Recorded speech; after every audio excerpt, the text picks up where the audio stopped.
Oi, pessoal. Tô aqui para compartilhar um pouquinho com vocês. Eu até coloquei na descrição do vídeo. Quer saber como que foi a vigília? Eu tô ainda um pouco com os olhos inchados. A gente encerrou a vigília às 6 horas da manhã, mas eu não queria deixar de compartilhar com vocês. Eu sei que alguns que estão marcados na live participaram. Eu marquei o máximo de pessoas que eu pude, né? Permite só 50 pessoas. Tem mais alguns que depois eu quero compartilhar por que eu quero fazer isso, dar os detalhes, tintim por tintim do que aconteceu na vigília, porque nós somos um corpo. E aquilo que Deus falou, aquilo que Deus moveu lá, todos fazem parte. Eu sei que alguns tiveram compromisso, que não puderam participar junto, outros estavam, enquanto a gente estava saindo, 6 e pouco da manhã da igreja, eu sei que às 9 já tinha uma equipe chegando da ação social, que estava cadastrando as famílias que vão receber as cestas nesse final de ano, no dia 21. Mas eu não queria deixar de compartilhar aquilo que Deus fez, que foi muito especial, foi um tempo, um presente de Deus. E foi muito legal essa construção, porque todo esse tempo a gente começou às 11 da noite, foi até às 6 da manhã, mas foi um tempo assim construído. Nós não combinamos nada entre o pessoal que ia trazer as palavras, que ia trazer aquilo que Deus falou, aquilo que Deus queria ministrar, né? Que buscou, foi pedir orientação de Deus para trazer uma palavra. Nós não combinamos nada, nem tema, nós não falamos. Mas a gente viu como o Espírito Santo constrói tudo isso, né? Como que foi? Então eu queria compartilhar com vocês um pouquinho do que foi de cada uma das palavras. Vai ser coisa rápida, mas assim, para que a gente esteja conectado e ligado num mesmo espírito, numa mesma visão. E nós começamos, quem começou falando foi o pastor César, e ele trouxe Filipenses 4, do capítulo 4, do versículo 4 ao 7, falando sobre a questão de servir, de viver com alegria, sobre essa exortação que nós temos de fazer tudo que nós formos fazer com alegria. E não somente fazer com alegria, uma coisa que ficou clara na mensagem dele também é de estarmos juntos, de fazer com alegria, de fazer para o próximo, não para nós mesmos, e de estarmos juntos, de não caminharmos sozinhos. Aí tivemos o período de oração. Quem seguiu com a palavra foi a pastora Cíntia, e ela trouxe a passagem do livro de Daniel, no capítulo 6, do versículo 1 ao 7, e depois o versículo em especial 16. E ela trouxe também alguns outros versículos, mas esse foi o principal. E ela falou sobre compromisso e perseverança em oração constante. Então ela frisou sobre isso, sobre a importância de oração constante. E também o que ficou claro foi de não caminhar sozinho. Não caminhar sozinho, de estar em oração constante, mas de estarmos juntos em oração. Isso ficou também bastante claro.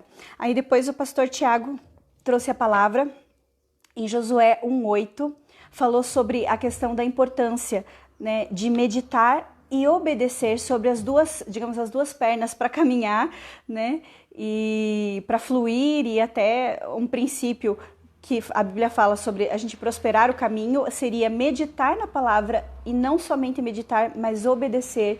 E nessa caminhada de Josué, ele também frisou a questão de não caminhar sozinho, né? Então, uma coisa que a gente viu Deus trabalhando muito fortemente foi isso.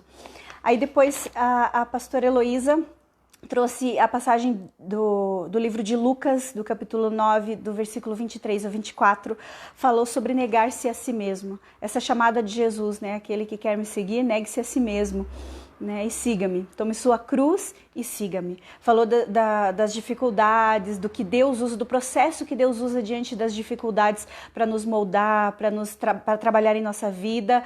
E falou também sobre a questão de não caminharmos sozinhos. Então, uma coisa que ficou muito clara em cada uma das pessoas que trouxe a palavra, que Deus ministrou, foi essa questão de estarmos juntos. Aí, depois disso, a gente teve um tempo de oração. Aí a pastora Eliana trouxe a palavra, Isaías 49:16, e depois ela leu uma outra passagem de 49, do versículo 25, falando especificamente, outras passagens também da palavra, sobre Deus estar salvando os filhos, sobre a intervenção de Deus em favor dos filhos, e falou da oração nossa, com relação não somente aos nossos filhos fisicamente falando, geneticamente falando, mas falando até mesmo dos filhos espirituais, daqueles que nós cuidamos. E falou sobre a intercessão pela família, falou do propósito de Deus ter nos salvado para que a gente alcance a nossa família. Então falou dentro disso. E falou também, dentro desse contexto de família, da importância de não caminharmos sozinhos. Ou seja, da importância de sermos um corpo, de estarmos ligados um ao outro nessa caminhada. Então foi um processo bem especial. A partir daí, nós vamos ter um momento de oração. Já eram umas 3, passado de 3 horas da manhã. Deus bagunçou o nosso programa. E isso é maravilhoso, porque Deus está no controle de todas as coisas e Ele tem liberdade para agir. Então Deus ministrou assim de forma muito profundamente a partir das 3 da manhã. Ainda foi bem o horário, nós comentamos bem o horário que acho que o cansaço começou a bater mais.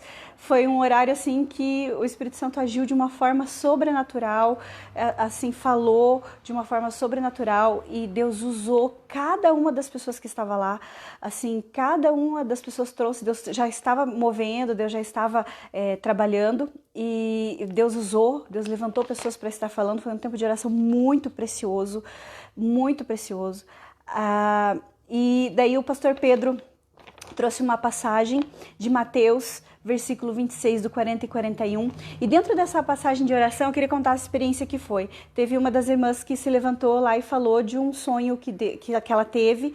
E dentro da palavra que Deus trouxe para ela entregar ali no momento de oração, falou sobre a questão da igreja, de nós como corpo estarmos acomodados, estarmos dormindo. Deus falou muito claramente sobre isso, sobre desperta tu que dormes. Deus falou muito claro sobre essa questão de despertar. E o pastor Pedro ia trazer a próxima palavra e foi muito especial porque ele falou assim que ele entendeu, compreendeu bem certinho, porque ele trouxe a passagem de Mateus 26, do 40 e 41, quando Jesus vai orar e os seus discípulos adormecem. Em vez de não conseguirem vigiar, ele falou, vocês não conseguem vigiar nem uma hora comigo? Né? E ele começou a compreender aquilo que Deus estava construindo, que Deus começou a fazer ali. Assim, a gente vê como o carinho de Deus, a forma de Deus trabalhar, a forma de Deus construir e de Deus falar com a gente. E dentro disso eu queria arrematar aquilo que Deus trouxe no meu coração e que eu compartilhei lá, que Deus falou assim, sobre esse movimento de oração. Algo muito especial, que foi a questão de Josué no capítulo 4, quando o povo atravessa o Rio Jordão. Né? Josué está aí conduzindo o povo e eles fizeram um acampamento do lado do Jordão e daí atravessaram, depois que eles levantaram o acampamento, eles atravessaram com a Arca da Aliança, né, e rumo à promessa de Deus. Antes deles terminarem a travessia, Deus dá uma orientação para Josué, ele fala, pega um homem de cada tribo, e você, agora desses 12 homens, vocês peguem 12 pedras do Jordão, né, da travessia do Jordão, vocês voltem para o lugar onde vocês tinham feito o acampamento antes de vocês atravessarem, então na beira do rio, voltem lá com essas 12 pedras e vocês montem um memorial para que a próxima geração, elas possam, quando olharem para esse memorial, elas possam perguntar o que significa isso. E vocês possam responder, e vocês digam o que foi, o que eu fiz, aquilo que eu intervi, né? A história de Deus. E Deus falou assim para nós sobre fundamentar. Nós estamos num processo de travessia rumo àquilo que Deus tem nos orientado, mas que nós precisamos pegar essas 12 pedras e nós não podemos continuar sem fundamentar as próximas gerações. Nós não podemos deixar sem fundamento aqueles que estão vindo para viver tudo aquilo que Deus tem prometido para nós. Então nós precisamos fundamentar, e Deus falou de duas pedras de fundamento muito claras que nós precisamos. Primeiro a palavra, nós precisamos fundamentar a palavra e depois nós precisamos fundamentar a oração. A intercessão. Deus falou muito claramente sobre essas duas coisas, sobre fundamentar, e Deus usou ali cada um que estava ali. Deus falou assim que era um marco, dia 13, né? Então dia 13 de dezembro, sexta-feira, dia 13 de dezembro, foi um marco para nós, porque nós entendemos que essa vigília, depois de muito tempo em que nós não tínhamos mais feito uma vigília assim, até as 6 da manhã, virando a madrugada, um tempo assim, foram 7 horas na presença de Deus, orando, né? Estudando a palavra, fazendo esses dois fundamentos, que é a palavra e a oração.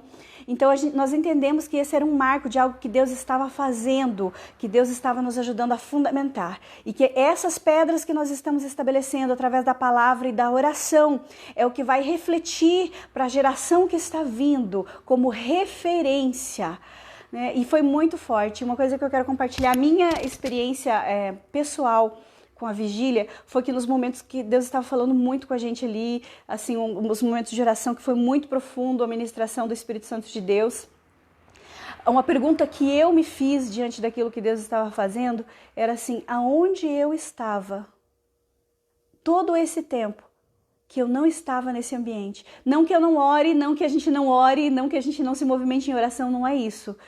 Mas aonde eu estava, que a gente não estava assim imerso, sabe, nesse movimento do Espírito, nessa orientação de fundamentar. Nós não podemos ficar apenas no movimento, nós precisamos fundamentar a palavra, fundamentar a oração, ou seja, alicerçar, fazer disso base, porque é isso que vai sustentar e é isso que vai fazer com que a geração que está vindo possa olhar e saber o que Deus está fazendo, saber de onde veio, para que a gente possa seguir para onde nós temos que ir, para prosseguir para o alvo. Então eu queria compartilhar isso com vocês, essa palavra especial, porque nós somos um corpo e nós todos fazemos parte disso.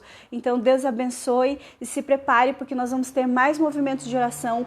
Deus está nos orientando, Deus está nos chamando, e eu posso escutar esse chamado, esse soar, essa convocação de Deus, para que estejamos como corpo unidos, sabe? O ambiente de oração é onde as dúvidas se dissipam, é onde as diferenças se desfazem, porque é onde há o domínio do Espírito de Deus. Então eu deixo essa palavra em especial, né, convocando todos para estarem realmente unidos nesse mesmo propósito, né, em imersão na palavra de Deus e imersão na oração.